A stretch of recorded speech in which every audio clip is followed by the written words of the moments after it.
You check the locks twice before bed. You leave a light on in the hallway.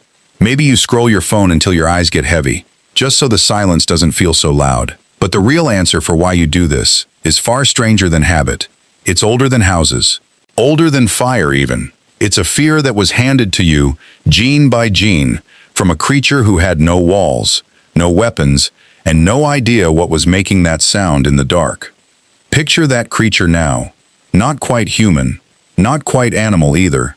Small, hairy, standing on two legs in a world built entirely out of things that wanted to eat it. This is your ancestor's first night on Earth, and somehow it survived. The question is how. Start with the obvious problem. Night, for most of Earth's history, belonged to predators. Big cats had eyes built for low light. Hyenas hunted in packs after dark. Your ancestor had none of that. No claws worth mentioning. No fangs. No fur thick enough to matter. Just soft skin, slow legs, and a body that, frankly, looked like dinner. So why isn't it dead? Why are you here at all? The anthropologist Robert Sussman spent years studying this exact puzzle. He argued that early human evolution wasn't shaped mainly by hunting, the way old textbooks like to imagine it. It was shaped by being hunted, constantly. His research on primate predation showed that fear wasn't a side effect of early human life. Fear was the architect of it. That changes the whole picture of your ancestor's first night. It wasn't brave. It wasn't a triumphant campfire scene. It was terrified. And that terror is exactly what kept it alive. Here's the strange part. Terror alone isn't a strategy. A fast heartbeat doesn't build a wall. So what did? Group sleep. That's the twist most people never hear about. Your ancestors didn't survive the dark one body at a time. They survived it in a pile, literally. Early hominins likely slept huddled together in tight clusters, sometimes in trees, sometimes in shallow caves or rock shelters. Bodies pressed close enough to share warmth and, more importantly, to share alertness. If one woke at a sound, the group woke. If one caught a scent on the wind, the group reacted. A single sleeping body is easy prey.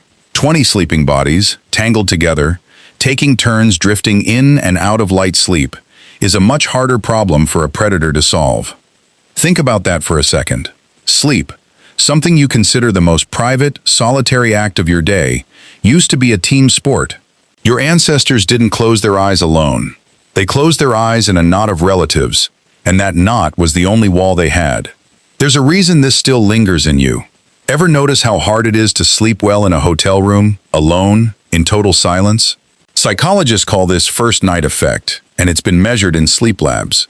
Brown University researcher Masako Tamaki found that one half of the brain actually stays more alert than the other during a person's first night in an unfamiliar place, almost standing guard while the other half rests.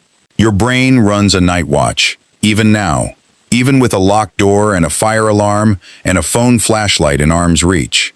So group sleep bought your ancestors time, but it didn't explain everything, because at some point, something changed the entire equation of the night. Fire. Not fire as a cozy detail, fire as a weapon, a wall, and a war on darkness itself. The primatologist and biological anthropologist Richard Wrangham has spent decades arguing that fire didn't just help humans cook food, though that mattered enormously for brain growth. Fire also rewired the night. A blaze at the mouth of a shelter did what no muscle or claw could do.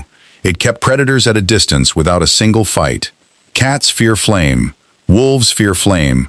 Almost nothing with a nose and a nervous system walks toward it willingly.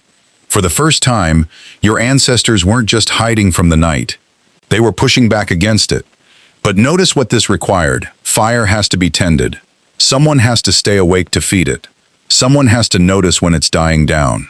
This is easy to skip over, but it's actually a massive shift in how early groups organized themselves. Night watch wasn't just instinct anymore. It became a job, a role, maybe the very first job humans ever assigned each other. Doesn't that sound familiar? Someone always has to be the one who doesn't fully relax. The parent who wakes at every noise the baby makes.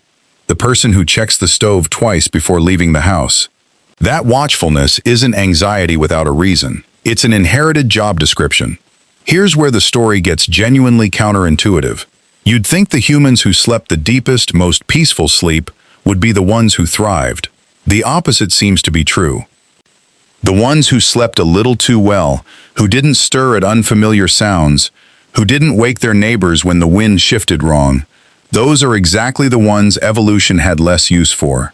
Light, easily broken sleep wasn't a flaw in your ancestors, it was quality control. The anxious sleeper who kept waking the group, who kept everyone just alert enough, was doing the group an enormous favor without knowing it. Which means the version of you that lies awake at 2 a.m. for no clear reason, listening to a house that's completely empty and completely safe, isn't malfunctioning. You're running very old software in a world that no longer needs it. Now here's the part almost nobody expects. Your ancestors weren't only listening for predators outside the group. They were also listening to each other.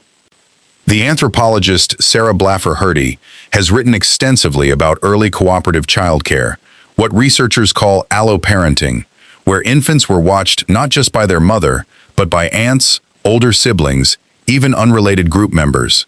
At night, this mattered even more. A crying infant in the dark wasn't just a parenting issue. It was a survival risk for the entire group, since sound travels further at night and predators key in on distress calls. So night watch became social watch too. Everyone had a stake in everyone else's baby staying quiet, staying calm, staying alive until morning. That's an extraordinary thing to sit with. The first night your ancestors survived wasn't survived by one clever individual outsmarting a lion. It was survived by a group, unconsciously organizing itself into shifts, roles, alarms, and comfort systems without a single word of instruction. No meeting, no plan, just bodies, instinct, and thousands of nights of trial and error, stacked one on top of another, until the pattern stuck. And it did stick. It's still sticking. Every time you check on a sleeping child in the middle of the night, you're performing alloparenting. Every time a group of friends camping outdoors instinctively puts someone near the tent flap, someone near the fire, someone by the exit, you're recreating a shelter arrangement that's older than agriculture, older than language itself in some form.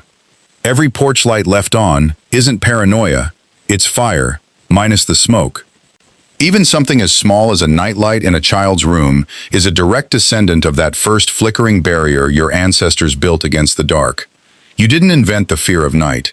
You inherited a solution to it. Here's the piece that reframes everything, though. Your ancestors weren't uniquely fragile. Every early hominin population that failed to develop these behaviors, the huddling, the fire tending, the shared vigilance, simply isn't in your family tree. You are not descended from the individuals who slept too soundly, wandered too far from the group, or ignored the rustle in the grass. You are descended, specifically and only, from the ones who were appropriately, usefully afraid. That fear wasn't weakness. It was the filter every single one of your ancestors had to pass through, night after night, for millions of nights, before you could exist at all.